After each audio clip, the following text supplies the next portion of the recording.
Hello viewers, আসসালামু আলাইকুম। রমজান মোবারক।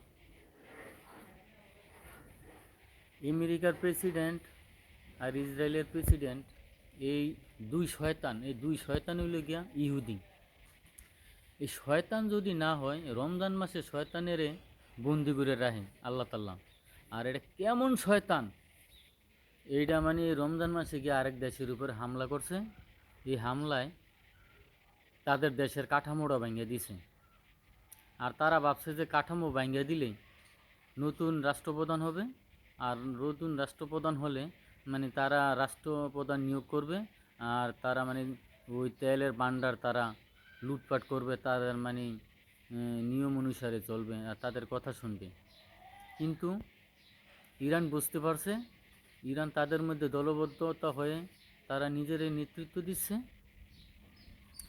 আর এই রমজান মাসের উছিলায় আল্লাহ তাদেরকে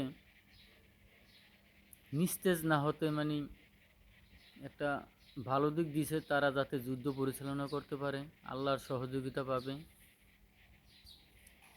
এই ট্রাম্পের বিজয় কোনোভাবে হবে না, কারণ সে প্রথমেই ভুল করে ফেলছে। এই যে রমজান মাস, এটা মুসলমানদের এটা একটা অনুভূতির বিষয়, কিন্তু এই অনুভূতিতে সে আঘাত করছে। তার জন্য তার ভোগ আছে নিশ্চয়ই। বিশ্ববাসীর কাছে আজকে সে নিন্দার জ্বর তুলছে। আর সে মুহে বড় বড় কথা কয়, আমি হ্যাং করমু, ত্যাং করমু, হ্যাং করমু, ত্যাং করমু। এই যে ভারতে আইসে জাহাজ একটা যাইতে লইছে, এইটারে মানে সে ধ্বংস করছে। এইটার ভিতরে নাই কোনো অস্ত্র, নাই কিছু নাই। এই সে কাফারুস পিছন দিকে সে আক্রমণ করছে।